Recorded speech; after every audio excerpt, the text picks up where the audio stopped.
আসসালামু আলাইকুম। আজকে অনেকদিন পরে মাংস রান্না করতে আসলাম। আজকে ঝাল মাখিয়ে চুকিয়ে রান্না করব। গাইস সাথে থাকুন, দেখতে থাকুন। গাইস পেঁয়াজ আর তেজপাতা একসাথে দিলাম। গাইস এই যে পেঁয়াজ ভাজা হয়ে গেছে, এখন আমি মাংসটা দিয়ে দিচ্ছি। এই যে মাংসটা দিয়ে দিলাম।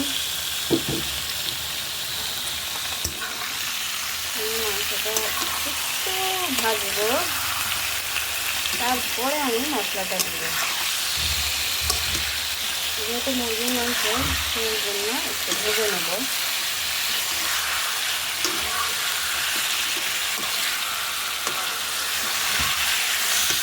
মশলাটা এখানে আমি আদা, রসুন, শুকনো ঝালের গুঁড়া, এই গুঁড়াটা কিন্তু আমরা বাসায় গুঁড়া করেছি।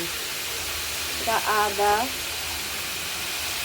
পেঁয়াজ বাটা, জিরে বাটা, ধনিয়া সব একসাথে, আর এই কাঁচা ঝাল আর শুকনো ঝাল দিয়ে আজকে মাংস রান্না করতেছি। এই মশলাটা দিয়ে দিচ্ছি।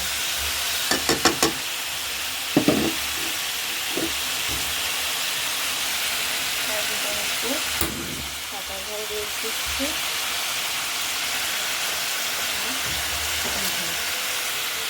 ঝালটা দিয়ে নিলাম।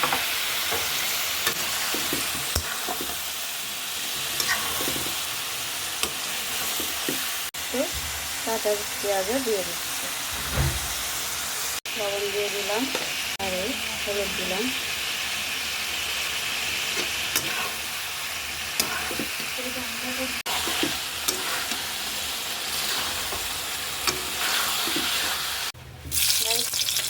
একটু বেগুন ভাজতেছি,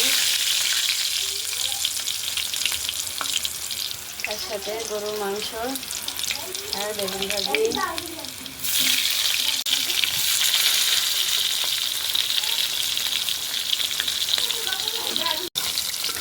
বেগুন ভাজি তার সাথে মাছ। এখানে আমি একটু সিরকা দিয়ে দিচ্ছি, আমি একটু চিনি দিয়ে দিচ্ছি। কালারটা সুন্দর আসবে সেই কারণেও দিচ্ছি। একটু মিষ্টি মিষ্টি ঝাল ঝাল হবে। দিয়ে কষে নিচ্ছি।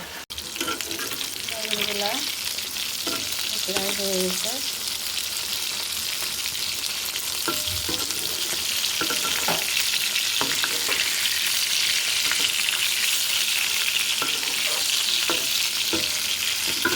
কষানোর পরে এই যে আমি এখন আলুগুলো দিয়ে দিলাম।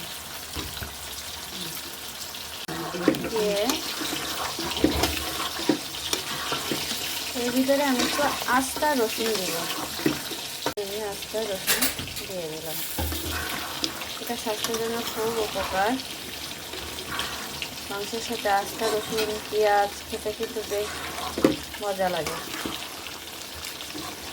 গাইস আপনারা এরকম করে রান্না করে খেয়ে কমেন্ট করে জানাবেন কেমন হয়।